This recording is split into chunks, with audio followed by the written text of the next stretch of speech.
তোমাদের দাদা ভাইয়ের 10টা ইঞ্জেকশন দেয়া হয়ে গেছে। আজকে একটা ইঞ্জেকশন দিলে 11টা ইঞ্জেকশন দেয়া হবে মোট। তো সত্যি বিশ্বাস করো তোমরা, আমি আর এখন পেরে উঠছি না, আমার এখন খুব অসুবিধা হচ্ছে। প্রত্যেক মাসে 10,000 টাকা করে ইঞ্জেকশন শুধু, মানে আমি এখন বলতে গেলে নাজেহাল হয়ে যাচ্ছি। ও মন্ডল মশাই, মন্ডল মশাই কি করো? হ্যাঁ দেখো না, ছুরি ধার দিচ্ছ নাকি? কি সবজি কাটলে? রেহা কাটলো আর বেগুন আর আলু কেটেছে। তো এই যে রেহাটা কিন্তু দেখো কি সুন্দর করে কেটেছে। বাহ, খুব সুন্দর করে তো আজকে সবজি কাটলে। আজকে কেন, তুমি তো রেগুলারই ভালো সুন্দর সবজি কাটো। তো কালকে তোমাদের দাদা ভাইয়ের তো খুবই শরীর খারাপ ছিল, তো সেই ভিডিওটা আর কালকে করা হয়নি। কালকে ওই জন্য আর ভ্লগ ছাড়তে পারিনি, মনটাও ভালো লাগছিল না ওই জন্য। তো সকালবেলা আমি কাজ থেকে যখন বাড়িতে আসি, এসে দেখি মানে খাটের পরে শুয়েছিল, প্রচুর গ্যাস হয়ে গেছিলো। তারপর যাই হোক ওষুধ খেয়ে তারপর কাঁচা জিরা খেলো, খাওয়ার পরে আস্তে আস্তে তারপর কমেছে। তারপর থেকে একটু ঠিক আছে আর কি। আর আমি এই যে এখন কাজ থেকে বাড়িতে আসলাম, এসে বসেছি, দেখি তোমাদের দাদাভাই যে সবজি কেটেছে। তো আজকে মনে হয় রেহা ভাজা করতে হবে আর ডিমের ঝোল রান্না করবে বেগুন দিয়ে। হাঁসের ডিমের ঝোল, তাই তো? হাঁসের ডিমের ঝোল রান্না করবে বেগুন দিয়ে। আর ছেলে গেছিলো পড়তে, ছেলে ওই মাত্র বাড়িতে আসলো। বাড়িতে এসে আমার শাশুড়ি মা আজকে গোপালকে, আজকে কেন রেগুলারই তো ভোগ দেয়, অন্নভোগ দেয়। তো ছেলে এইমাত্র অন্নভোগ পেলো, মানে প্রসাদ পেলো। আর সয়াবিন রান্না করেছিল, ও তো সয়াবিন খেতে খুব ভালোবাসে। তো সয়াবিন রান্না করেছিল, তাই দিয়ে এখন এই যে প্রসাদ পেলো, এখন এই যে ঘরে আছে। আর আমি সকালে একটু রুটি খেলাম, কাজে গেছিলাম তো কাজ থেকে রুটি নিয়ে আসছিলাম, তো সেই রুটি খেলাম। ছেলের জন্য নিয়ে আসছিলাম, তো ছেলে আর খেলো না, তারপর আমাকে খেতে হলো। আর তোমাদের দাদাভাই একটু ডালিয়া খেয়েছে সকালে। এই হলো আমাদের সকালের টিফিন। এখন মানে যাব ঘরে, রান্নাঘরে রান্নাবান্না করতে হবে। এদিকে ঘরের কাজও করিনি, আজকে অনেক সকালে কাজে গেছিলাম, তো সেই জন্য ঘরের কোনো কাজকর্ম করতে পারিনি। বিছনা সমস্ত জায়গায় এখন দুটো বিছনাই পড়ে আছে, সেগুলো পরিষ্কার করতে হবে, রান্না করতে হবে। তো আমি এই সমস্ত কাজগুলো এখন ঝমাঝম সেরে নিই। এখন আর বসবো না, বসতে গেলে হবে না, বসতে গেলে কাজে লেট হয়ে যাবে। কি ব্যাপার, না কতদূর? হ্যাঁ ওই যে রান্না হচ্ছে, ভাত হয়ে গেছে, ভাত হয়ে গেছে আর এই যে রেহা ভাজা করছি, রেহা ভাজাও হয়ে গেছে। তারপর এই যে ডিমের ঝোল করলাম, এই যে ডিমের কারি করলাম আমার জন্য আর ছেলের জন্য। আর তোমার জন্য তো বেগুন দিয়ে হাঁসের ডিম দিয়ে রান্না করব। আমরা তো আর হাঁসের ডিম খাই না, তুমি একা খাবে। এই যে ডিম ছুললাম, হাঁসের ডিম দুটো, এখন বেগুন দিয়ে ঝোল করে দেবো, তাহলে হয়ে যাবে রান্না। কি ভাত? হ্যাঁ ভাত হয়ে গেছে। হ্যাঁ ভাত হয়ে গেছে, তুমি যাও স্নান করে আসো, ডিমের ঝোল হতে হতে হয়ে যাবে। গরমে দেখো আমার অবস্থা, পাই যাচ্ছি। খেতে গেলে তো কষ্ট করতেই হবে। বাড়ি এসে বসে আছি বলো, ঘরের সমস্ত কাজ করলাম, ঘর পরিষ্কার করলাম, এখন রান্না করছি। বেশি তেল দেবো না, অল্প অল্প তেল দিয়ে রান্না করি। সবজিটা একটু কেটে কেটে নেব।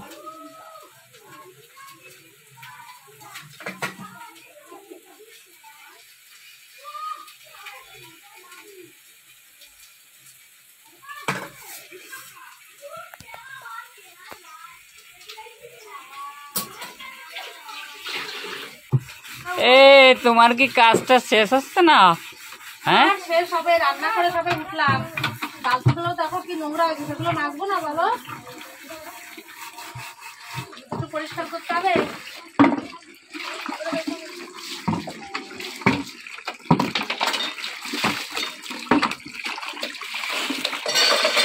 আর ওই যে সব বোট খেলতেছে,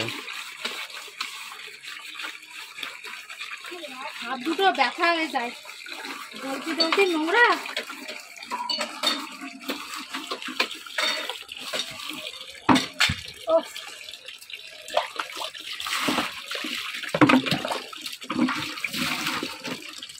দেখো কি সুন্দর পরিষ্কার করেছি, একটু পরিষ্কার করার দরকার।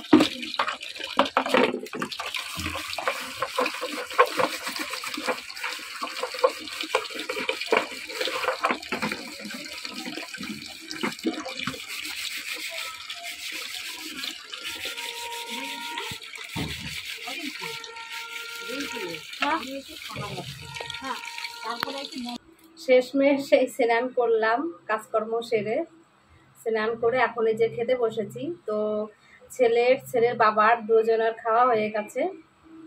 আমার একটু দেরি হয়েছে কাজ করতে করতে, অবশ্য বালতিগুলো পরিষ্কার করলাম, অনেক কাজ ছিল, টুকটুক করে তো সেগুলো করতে হয়, তো ওই জন্য দেরি হয়ে গেছে বলে আমি ওদেরকে খেয়ে নিতে বলেছিলাম। তো দুজন খেয়ে নিয়েছে। এখন লাস্টে আর কি করব, আমি এখন একা একা বসে বসে ভাত খাই।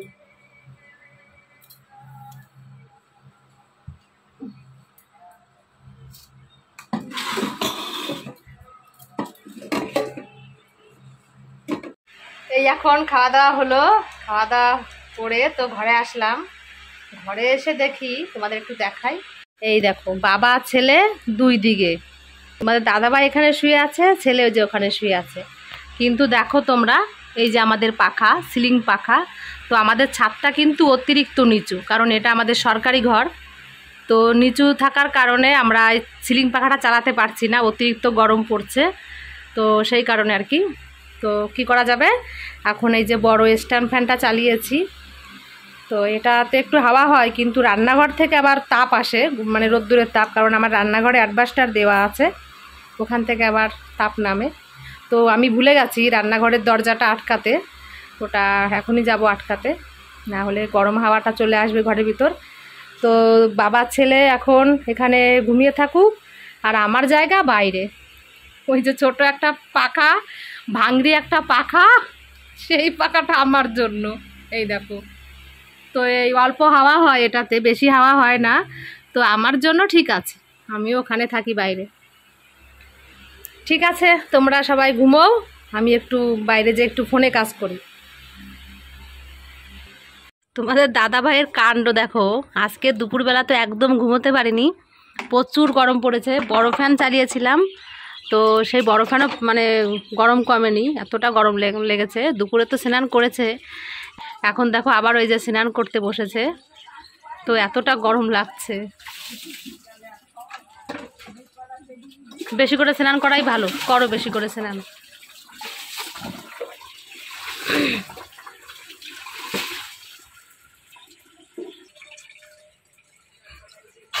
আজকে এখানে অনেক প্রতিদিন হাওয়া আসে, কিন্তু আজকে বেশি একটা হাওয়াও নেই, কোনো রকম একটু হাওয়া আসছে হালকা। আমারও একটু স্নান করতে ইচ্ছা করছে, কিন্তু আমার আবার ঠান্ডার সমস্যা আছে, বেশি স্নান করা যাবে না, অসুবিধায় পড়ে যাব, নিঃশ্বাস নিতে কষ্ট হবে। তো কি সমস্যা, গরম লাগলেও মানে কিছু করার নেই, ওই অবস্থায় থাকতে হবে।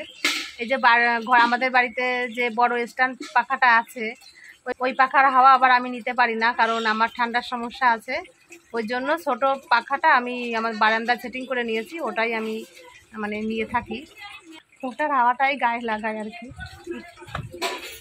তো এরকমই একটা কপাল আমার, বড় স্ট্যান্ড পাখার হাওয়াটাও আমার সহ্য হয় না। আমার যে কি স্নান করতে ইচ্ছা করছে এখন এই গরমে, কিন্তু স্নানটাও করতে পারবো না। কি গো, শরীরটা ঠিক লাগছে এখন স্নান করে? ভাল লাগছে, দেহটা ঠান্ডা লাগছে না?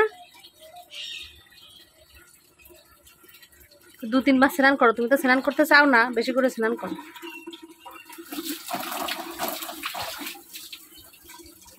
ঠান্ডা লাগছে এখন, ভাল লাগছে একটু শরীরটা স্নান করে, বেশ ঠান্ডা ঠান্ডা লাগছে না?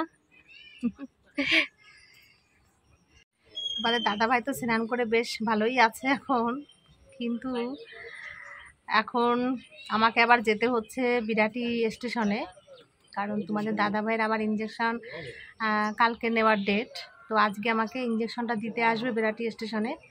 এখন যেতে হবে আমাকে বিরাটি স্টেশন থেকে ইঞ্জেকশনটা আনতে, সেই 5,000 টাকা দামের যে ইঞ্জেকশনটা, ওটাই। তো 15 দিন অন্তর অন্তর তো ইঞ্জেকশনটা নিতে হচ্ছে। মোট কতগুলো ইঞ্জেকশন নেওয়া হলো এবার? 10টা নেওয়া গেছে, আজকে 11টা। 10টা নেওয়া হয়ে গেছে, আর আজকে হলে 11টা হবে। তো এখনও কটা নিতে বলবে ডাক্তার জানি না, এখন ডাক্তারের কাছে আবার যাই, তখন বলবো, দেখি কি বলে।